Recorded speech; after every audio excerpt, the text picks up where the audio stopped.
In our fast-paced world, it's easy to get swept up in the currents that surround us. But we are authors of our own life story, and we are infinitely capable of creating the change we want to see within us and beyond. Welcome to Shaping Freedom, a show where we explore and share practical ways to cultivate extraordinary life experiences. I'm your host, Lisane Basquiat. I'm a teacher, an entrepreneur, and a life strategist. After a career as a corporate executive, I embarked on my own path of entrepreneurship to focus on the human and spirit connection. I come from generations of trailblazing entrepreneurs, artists, healers, and champions of human dignity. My life path number is 5, which represents a person who is a freedom seeker with the spirit of change and adventure. This spirit runs throughout the Basquiat family lineage. My big brother, Jean-Michel, is the most recognizable freedom seeker in my family. This week, I'm joined by Dr. Robert Enright, a pioneering force in the scientific study of forgiveness and a professor in educational psychology at the University of Wisconsin Madison. Over the last 40 years, he and his colleagues have developed a pathway to forgiveness that has helped people who have endured severe personal and societal trauma. His recent work has been focused on bringing forgiveness programs to children so that they can apply these principles more easily as adults. And we know that adults need that. Today, we'll talk about what exactly forgiveness is and what it is not, how we go about forgiving even the most severe injustices, and what happens to us in our bodies and in our minds when we do. With Dr. Enright's help, we'll bring the healing power of forgiveness to the front of the conversation where it needs to be.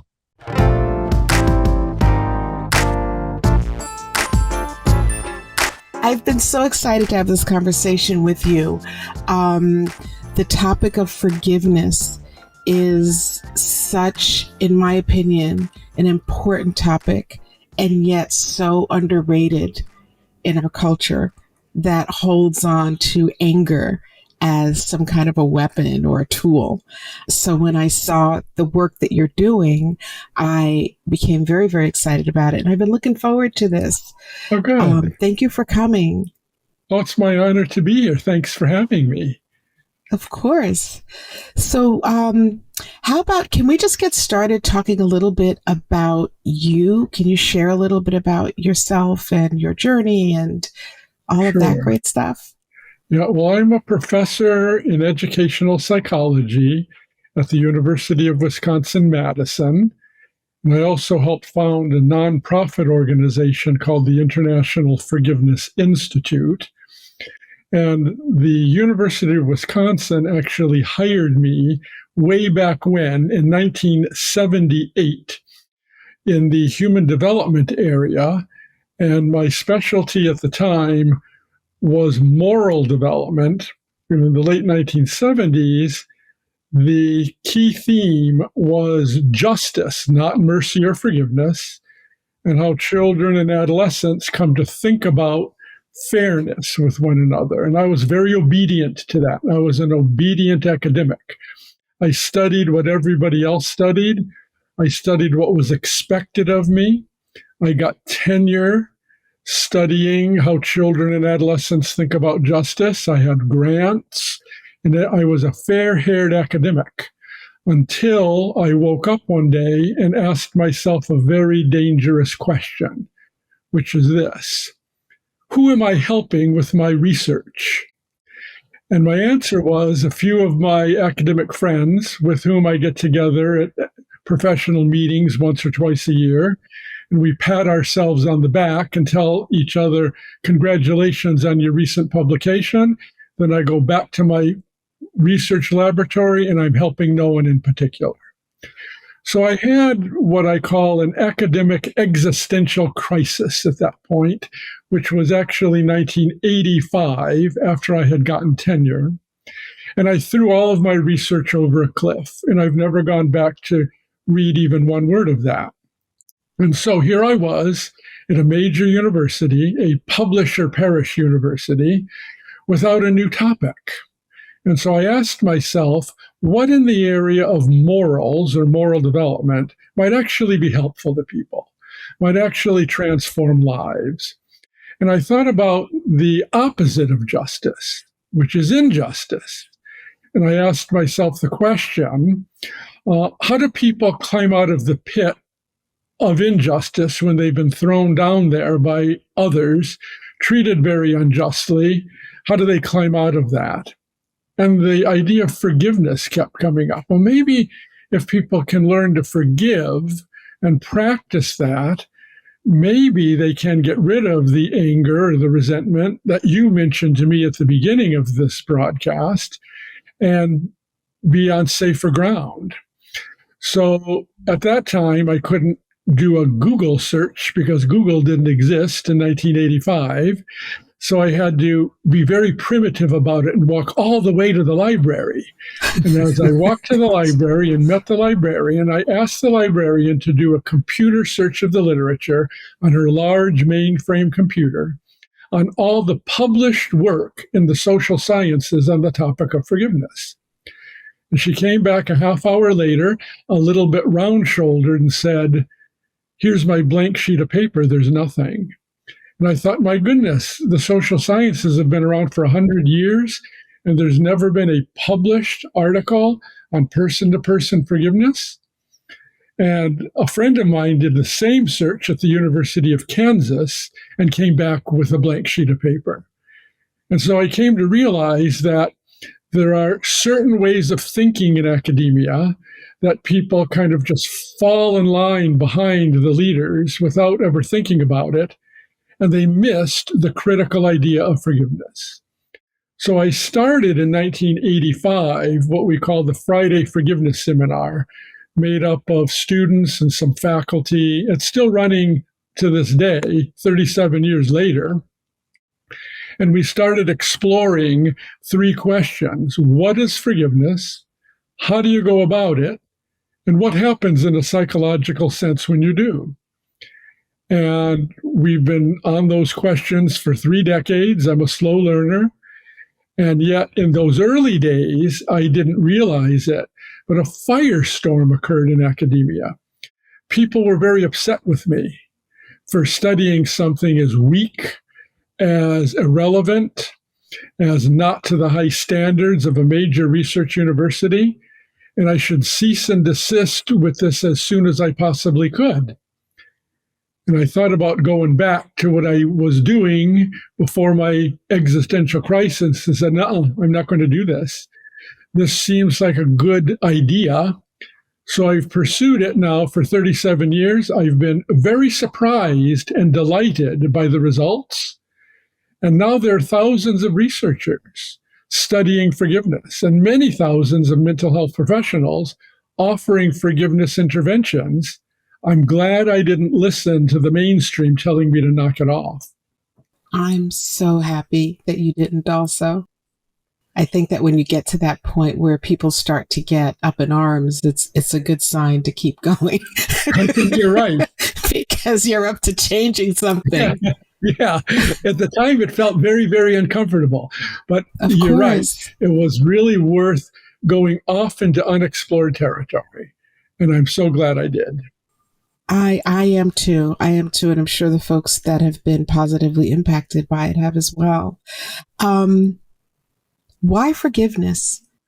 Like, why should a person look more closely at forgiveness? As, you mentioned that they said it was weak, irrelevant, and not up to the standard. I think it's very relevant, and it really is a sign of strength.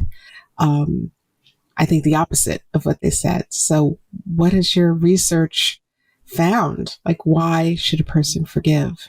Our research really goes into the realm of what I would call deep clinical psychology.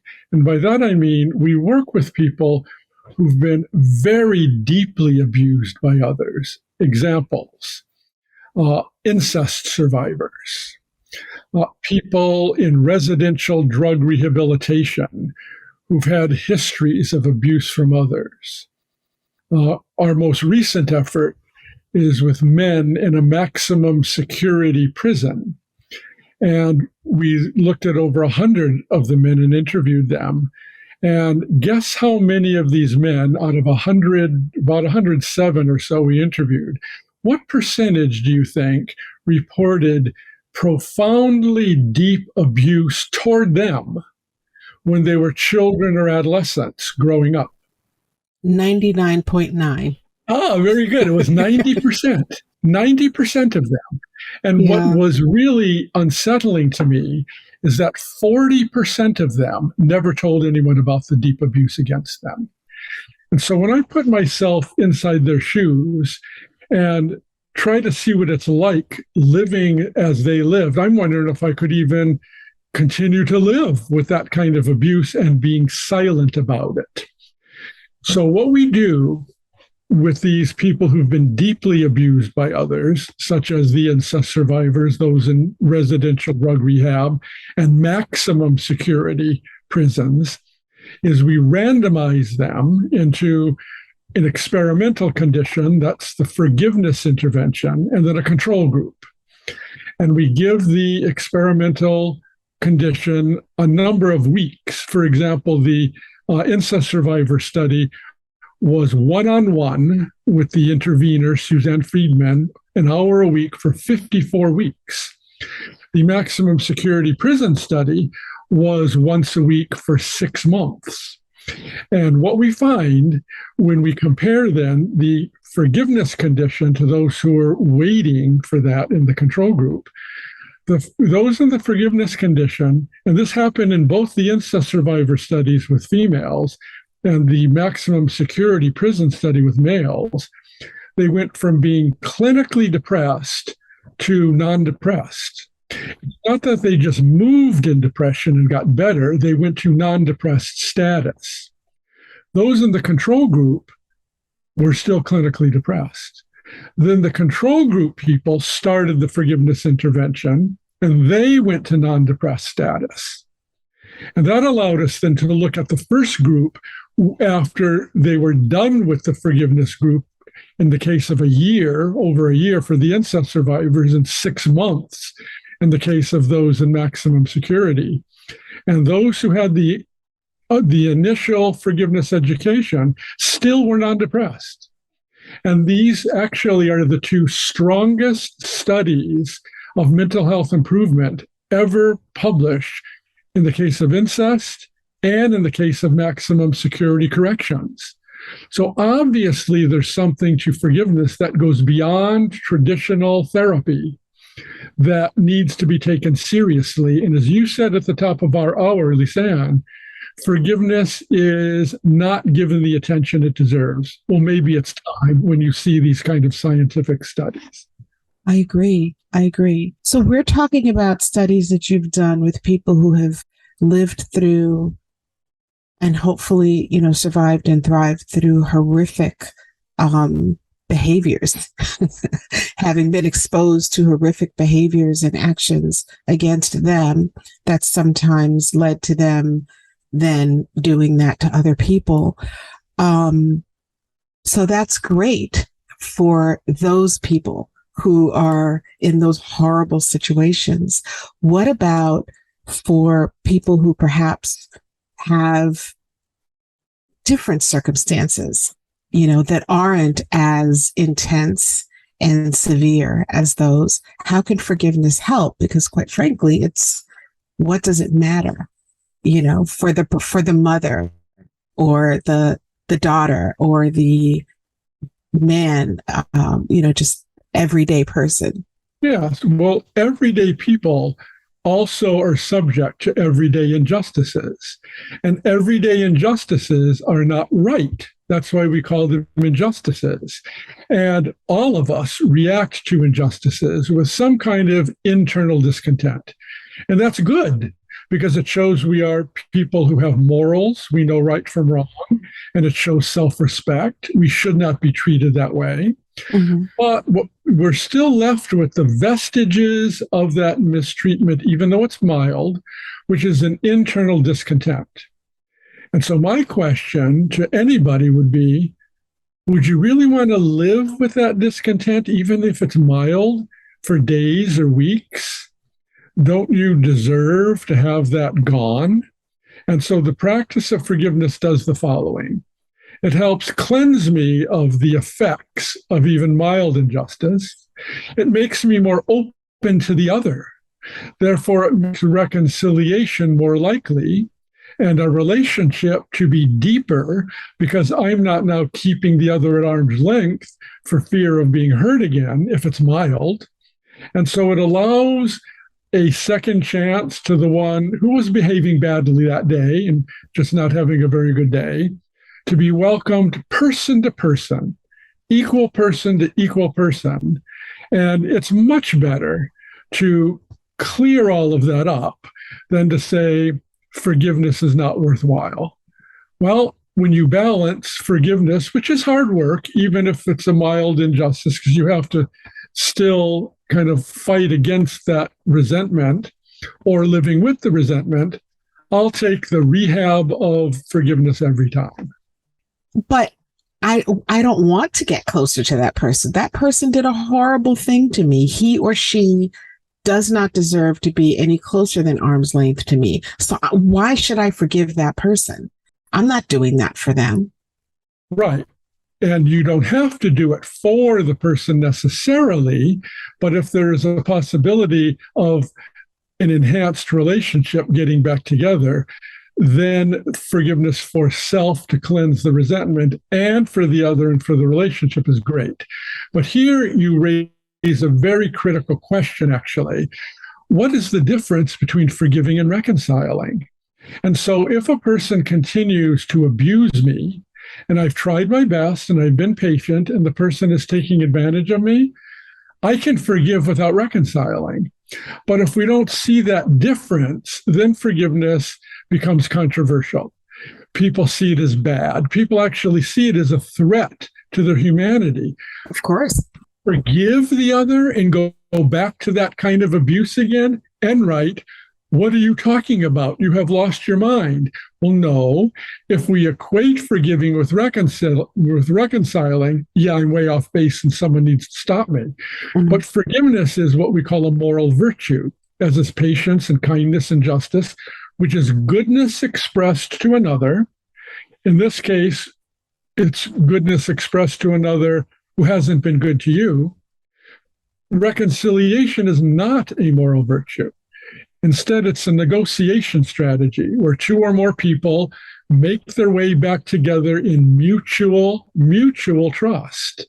And if you cannot trust the other, if the other is behaving in such a way that the person is basically saying, you can't trust me, then I can forgive without reconciling. Why bother? You're getting rid of the effects, the difficulty, the pain, the sadness, or the anger in your heart. So you're freed, and you can then go your own way without the other person not necessarily abusing you again. And here's just one more point on this, because I think it's very important. I saw a video recently by the former heavyweight boxing champion of the world, Mike Tyson. Mm-hmm. Mike Tyson was chatting with a younger man about this very issue. And the younger man said, when someone abuses me, I just simply say, forget that person. Forgiveness is ridiculous. I'm paraphrasing here. And Mike Tyson said this, and I'll never forget it. If you don't forgive, that person is not your enemy. That person is your master. Yes. Because he has changed you on your inside. And you can see the young man sitting back in his chair. He had never thought about it before. And he was agreeing. It was like a bolt of lightning as an insight for him. If you don't forgive, the other is not your enemy. He is your master because he has changed you on the inside. And you're behaving in response to that person. Right. Your behaviors become a constant interaction with how close or not you want to be to that person. That's right. And your sadness, your disappointment, your fury is all because of what that person did. And you have to find a way to cleanse yourself of that. Can anyone tell me anything in the world that cleanses this when we're treated unjustly more deeply in a more satisfying way than forgiveness? I've never found it. Wow. So you mentioned cleansing quite a few times, and I'd love to hear more about what does that mean? So, okay, now I understand that maybe I should consider forgiveness as something to help me to move past an injustice that's happened to me. What do you mean by cleanse? What does that look like? Yeah. Here's what a lot of people don't really understand. When we've been treated unjustly by others, particularly deeply unjustly, there are effects that characteristically take hold of a person who's been treated unjustly. And I mean deeply. And here's some examples of that. You become kind of obsessed with it, where you think about it a lot. I worked with a young man whose father beat him as a child. He had a dream of his father chasing him every night that he went to bed. Okay. His father was still living in his heart, even though he was no longer living with his father. Fatigue is another one, because when you're carrying around a sack of woes in your heart and you don't let those go, a lot of your energy for the day is carrying the sack of woes around, and you don't deserve that. Okay? Another one is, and this is a sad one, and I wish it weren't true, but I see it all the time. When people are mean to us, eventually one of the effects is we tend to believe the lie. And you know who we end up not liking? Ourselves. Our self-esteem goes down. Mm-hmm. So when people forgive, they realize, I can stand up to this injustice. I can see the other, despite what the other did to me, as a human being who has worth, that I'm not condoning what the other did, but I struggle to see the worth, the humanity in the other. And as I stand up and do that, I say, well, who am I as a person who can do that in the face of injustice against me? Mm-hmm. I'm a good person. And your self-esteem rises. You stop obsessing so much.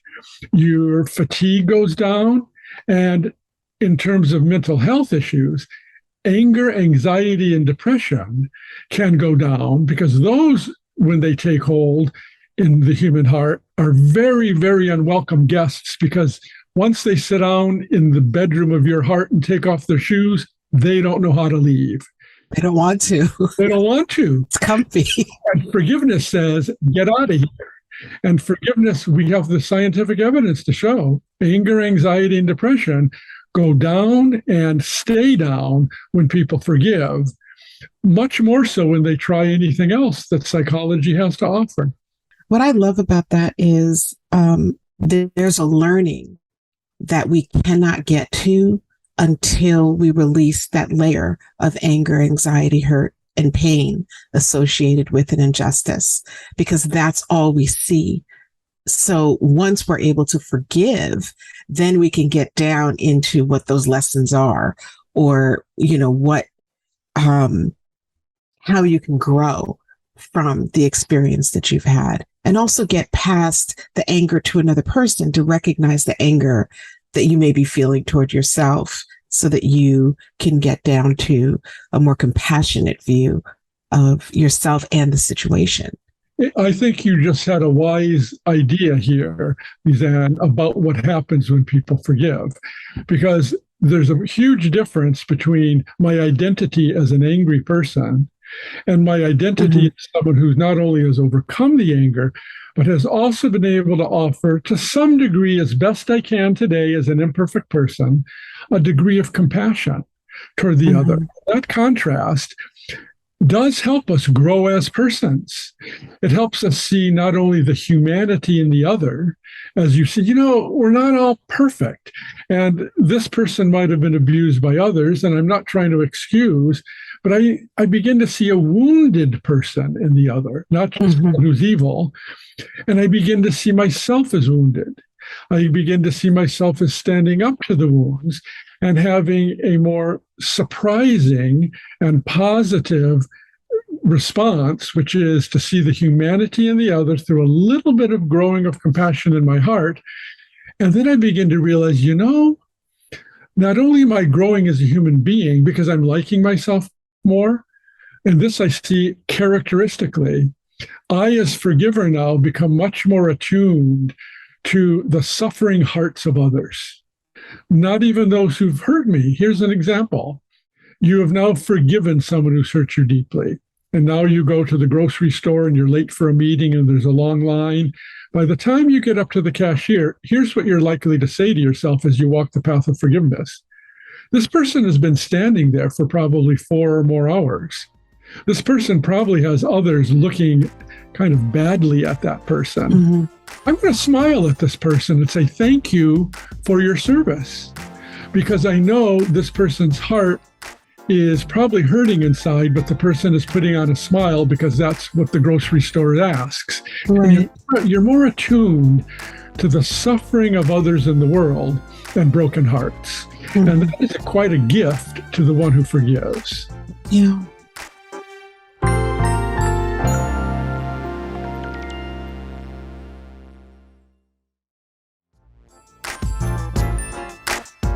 This may appear repetitive, but I really want to speak to the people for whom forgiveness is perceived as weakness. Yeah. For the people who say, well, I don't want to do that foo-foo stuff. I don't want to walk around. I don't want to take down this layer of protection that I've built up, because if I do, then I want to make sure that that person knows what they've done to me, or I want to make sure that I'm never hurt again. And so that's what I really want us to speak to. I'm going to speak to that person and to those walls. Okay. How do you get to that person who doesn't want to walk around just being nice to everyone? They just want to be in their little bubble.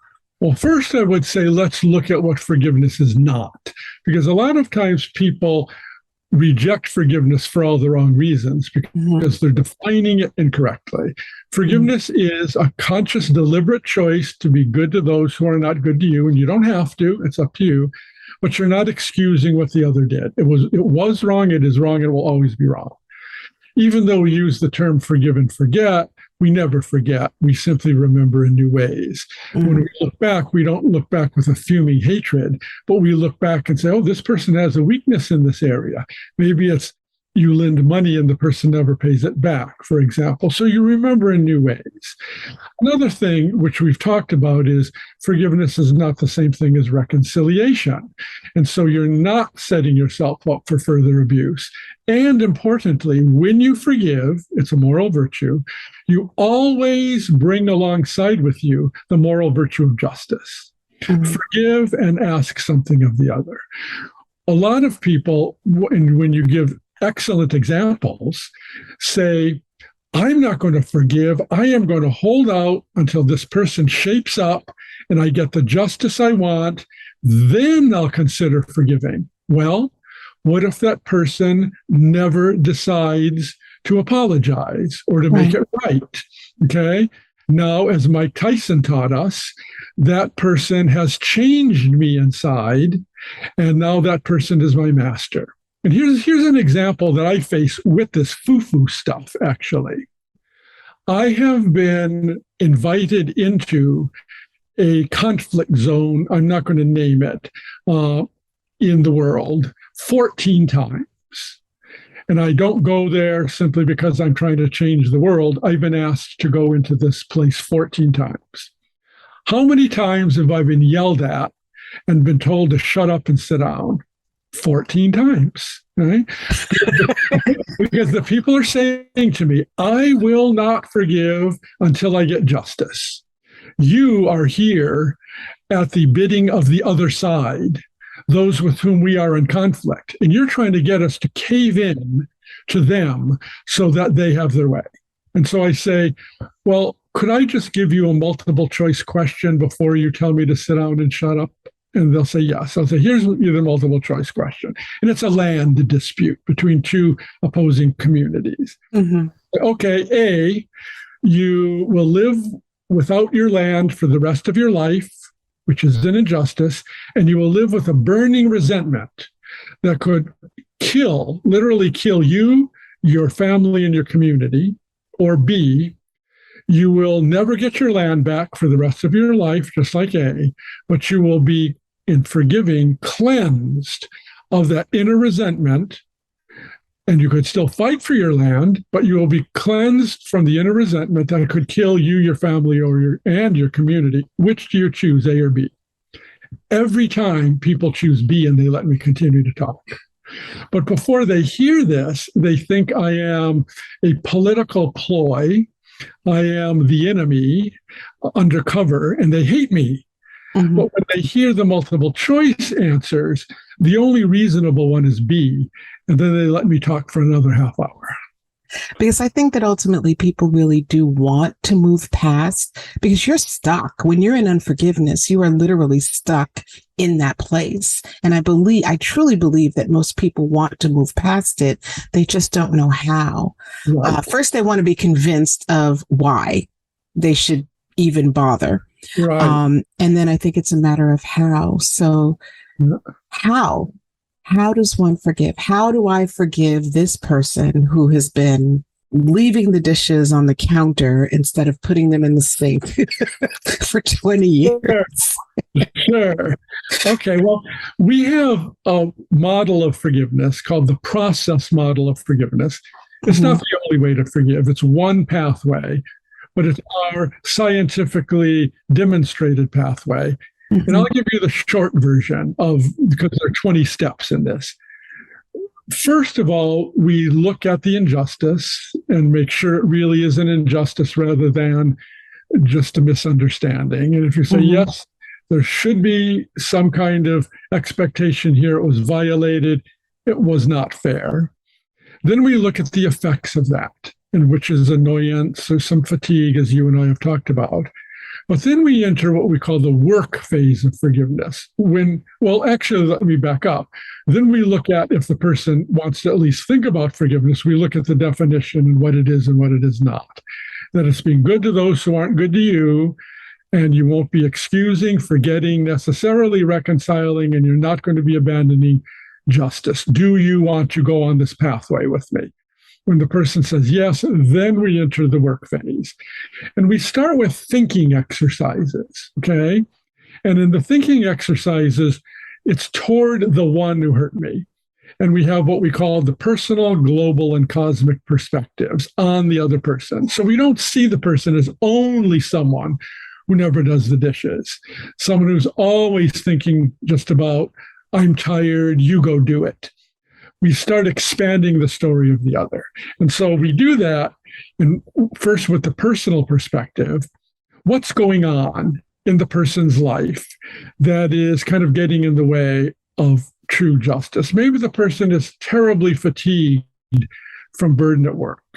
Or this is the way it was in their home growing up, where this person never did the dishes. And so this person is thinking, well, this is the way it always is. So personal characteristics can sometimes lead to injustices that could be corrected, but we want to stay with the story of who this person is. Then we go to a global perspective, which is a higher level of abstraction. Who is this person in humanity, in their personhood? Does this person have worth as a person? Well, if the one who's forgiving says no, I'll say, I'll prove it to you that this person has worth as a person. Does this person have unique DNA biologically, unless the person's an identical twin? The answer is yes. A totally unique human being, you mean? Yes. That makes the person special, unique, and literally irreplaceable. As you are, the forgiver, special, unique, and irreplaceable. You share that with that person because you're totally unique. When that person passes away and you pass away, there'll never be another human being like you on the planet. So now we have two perspectives. You both share worth, built-in worth that cannot be earned because you're both special, unique, and irreplaceable. And you both have a history of expectations and trials and fatigue and difficulties that you bring to each encounter with one another.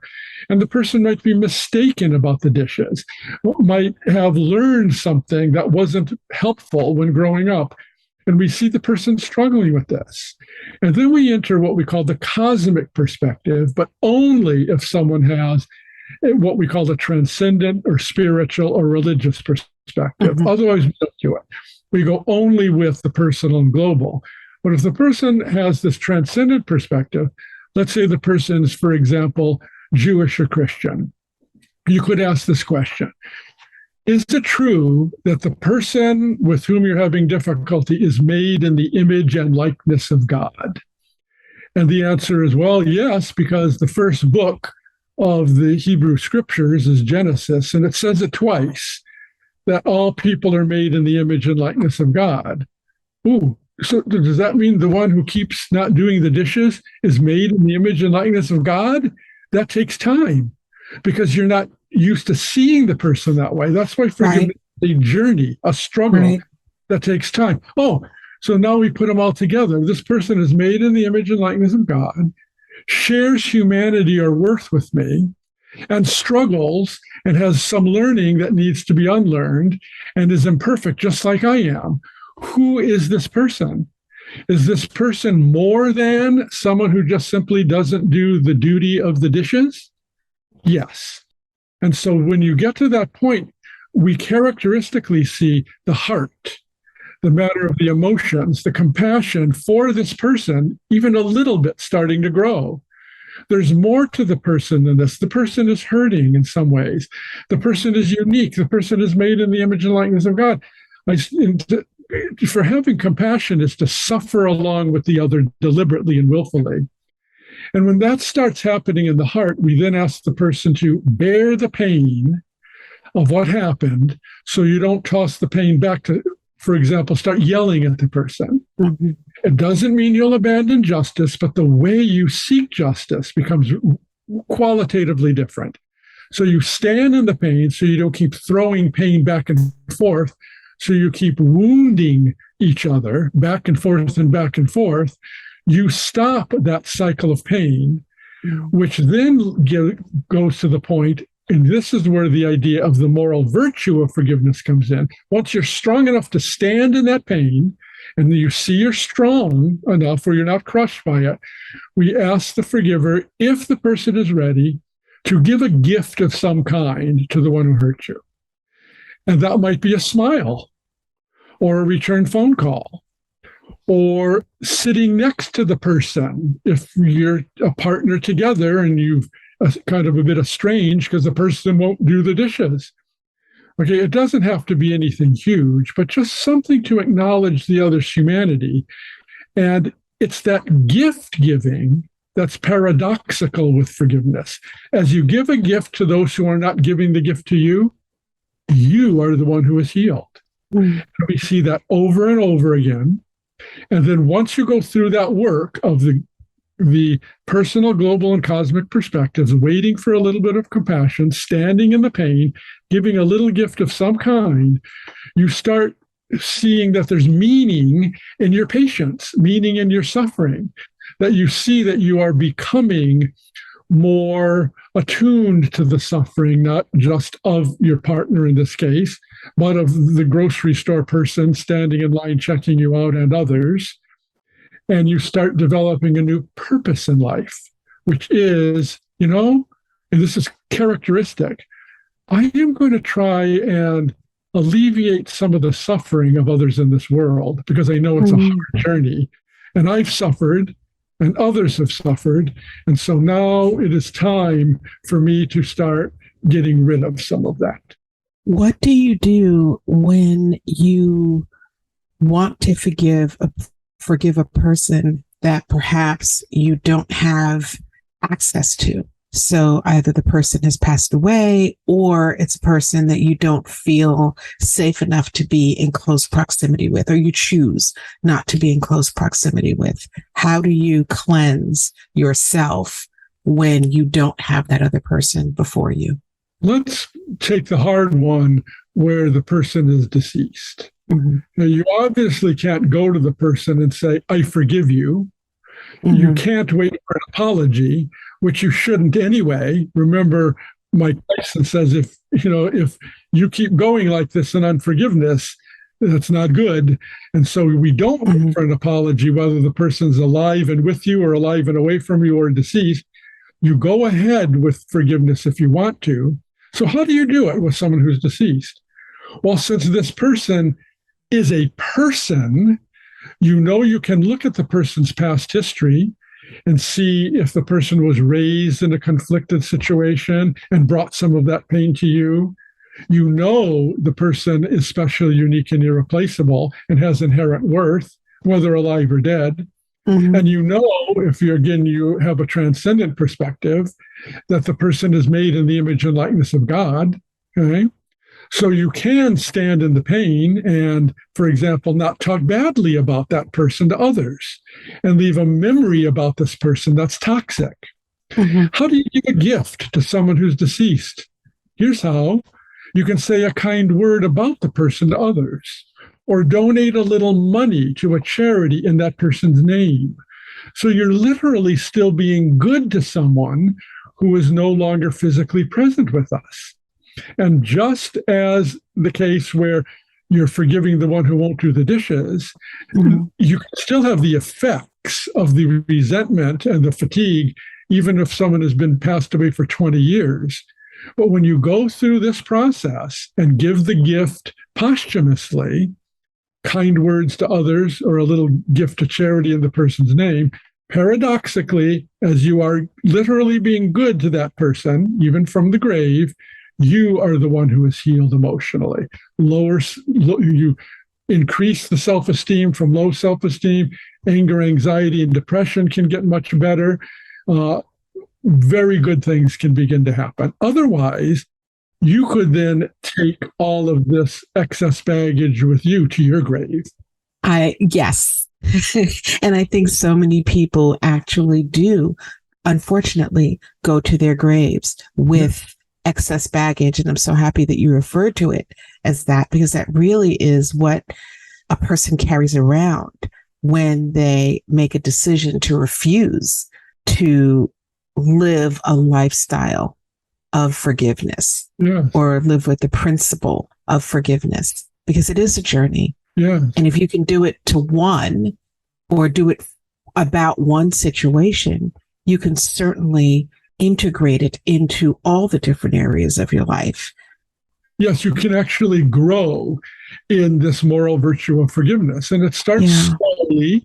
It's like if we use an athletic event as an analogy, if we have an 8-year-old playing soccer, it starts very slowly with learning a little bit about kicking the ball around on the field, then maybe going into a team situation and playing a few games against others until it gets really highly competitive when you reach high school and beyond. Well, it's the same thing with learning to forgive. You start slowly, maybe with someone you're not really so fuming with regard to what the person does, but annoyed. Then you try another person, until eventually the ancient Greek philosopher Aristotle said, with practice, and more practice, you end up developing a love of the virtue. And as you develop a love of that virtue, then you want to practice it toward others. Because, when we don't, here's just one example of this. We did a study with hospice people in their 80s who had 6 months to live and they were all dying of cancer. Okay. And we worked on them with a shorter program because they're physically debilitated. They didn't have much energy. But some of them, when we asked them for the forgiveness issue, the injustice issue, it happened 40 years ago. And so think about it. 40 years they were holding on to this and they were about to die. But you know what happened with them? When they forgave, their sense of hope for the future went up, even though they had 6 months or less to live, because they knew they were leaving their family in a better situation than would have been the case had they not forgiven. 40 years, Lisane, think about that. I've had conversations with people where, you have that moment of, okay, what's going on? And I actually had a conversation recently with someone where I had to say to the person, and please make it be something from this decade, and it wasn't. It actually was not, which is kind of funny. But carrying that around for so long, I think that we as human beings, like every other living being, there's a cleansing process. And Yes. I think sometimes we focus on the cleansing as a physical thing, but it really is something that we can do emotionally and also for mental health.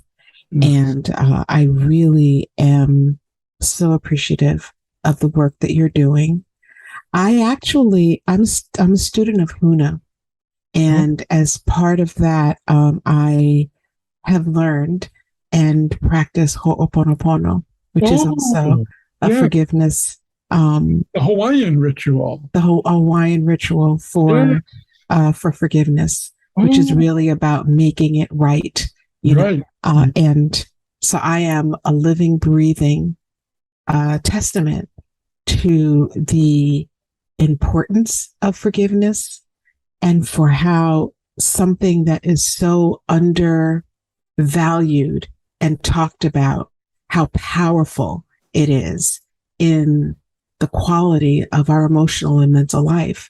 I'm a woman who was actually raised where, I had one home emotion, and that was anger. And I had that one as an expert at anger. So if I was hurt, you saw anger. If I was, sad, anger was the first thing to come up. And so it was really hard in the beginning for me to grasp and receive that forgiveness was as powerful a thing as it is, because I, quite frankly, believed that it was a weakness.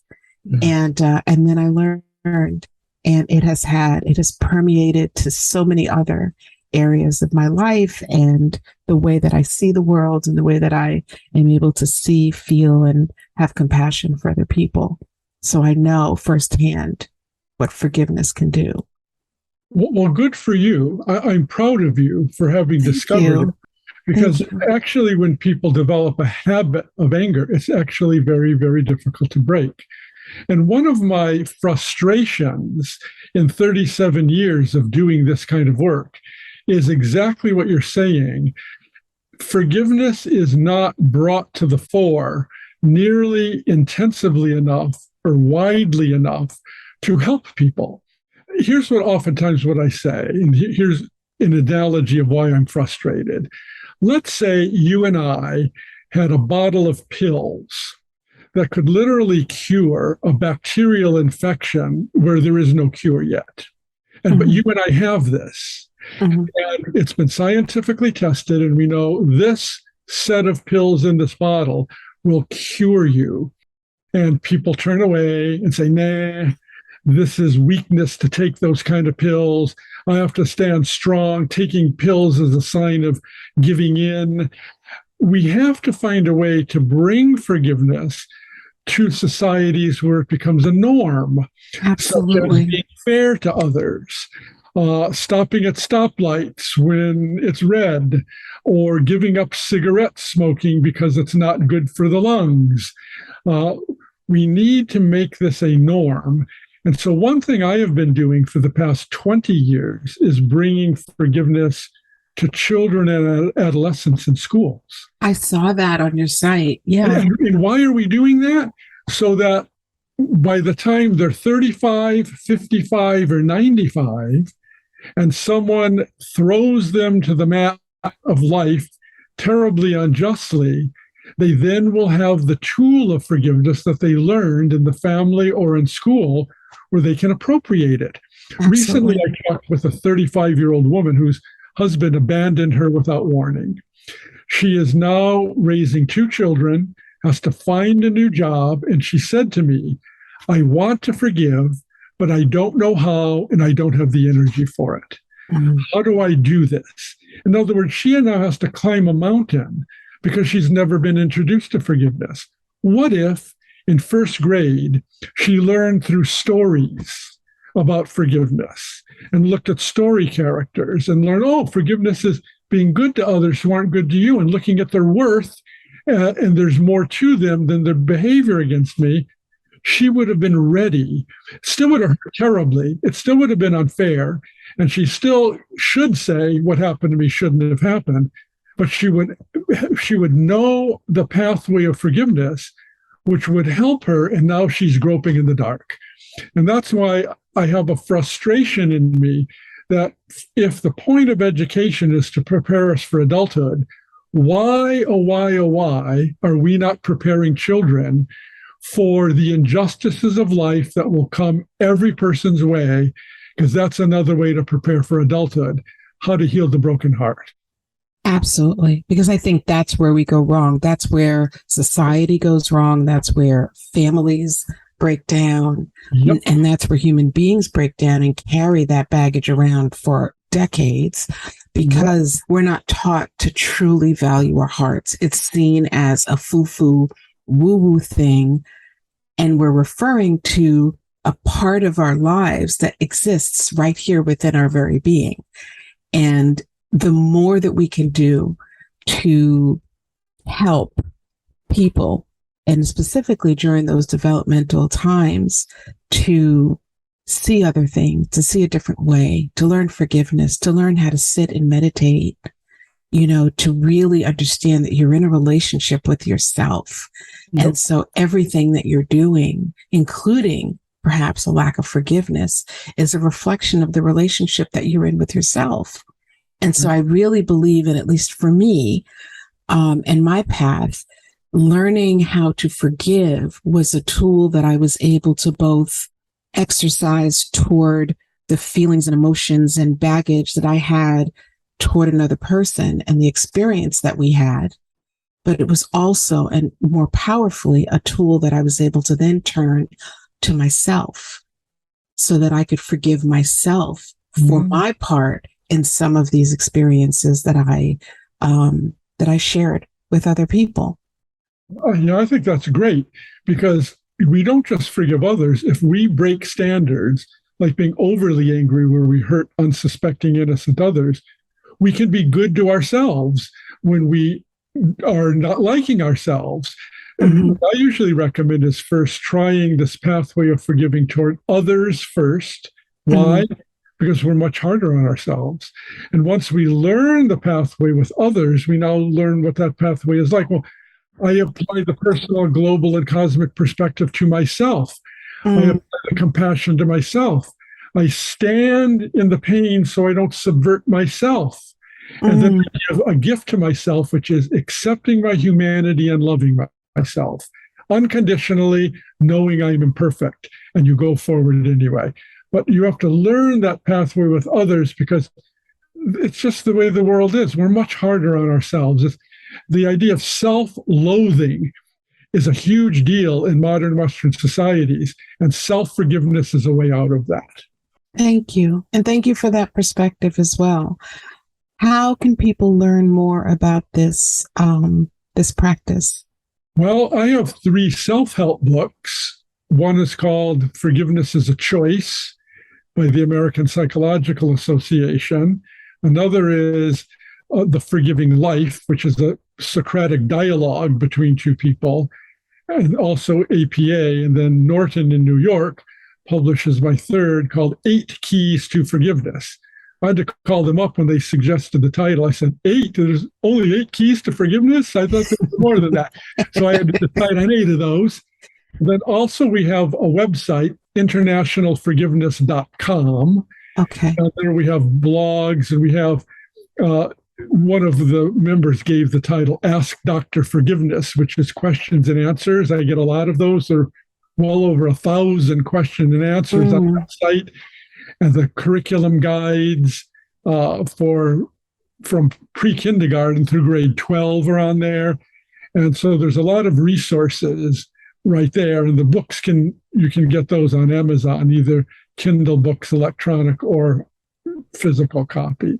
Excellent. And if I were just considering at the very, very beginning stages of possibly considering this path as a way of releasing myself of baggage and cleansing my own self, where should I start? Well, we know one place you might start is I am a blogger for the national magazine Psychology Today. Mm-hmm. And my blog site is called The Forgiving Life, which is my second book. Mm-hmm. What's good about that one is they hold you to 700 to 1,000 words per essay. And I have over 100 essays on there, over 1 million views. And you can get kind of a quick look at forgiveness. You can look at the titles and pick and choose the ones you like. And there you can get a very quick update on some of the forgiveness themes that might be important to you. And then moving, if one wants to really walk a pathway of forgiveness, any one of those 3 books, I think would be well worth the person's while. And just staying up to date with the International Forgiveness Institute, because we have regular postings, just to keep forgiveness fresh in your mind. Because one thing I do find after studying forgiveness for 37 years, one thing that characteristically happens is people rush to forgiveness with a euphoria after watching what you and I have done in this conversation. But then after a few weeks or a few months, it fades away and they have another distraction in their life.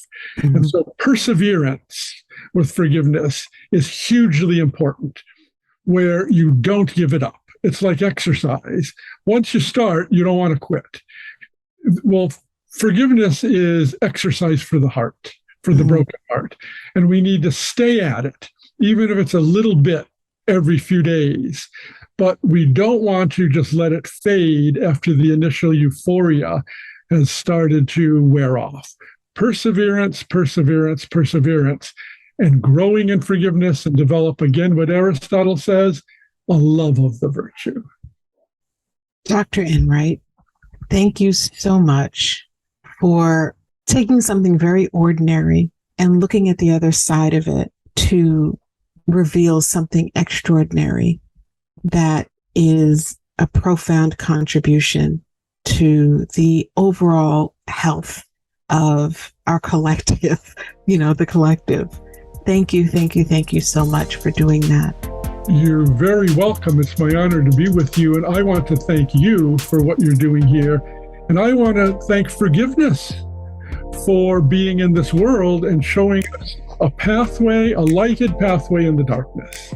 Thank you so much. I really appreciate your time. You're quite welcome. It's my honor to be with you, Lisane.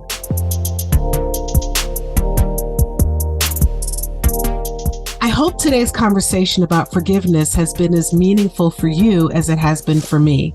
If you're struggling to forgive someone for the harm that they've caused you, today is a wonderful day to start your journey to forgiveness. Remember some of the things we learned today, that forgiveness is making the conscious and deliberate choice to be good to those who have not been good to you.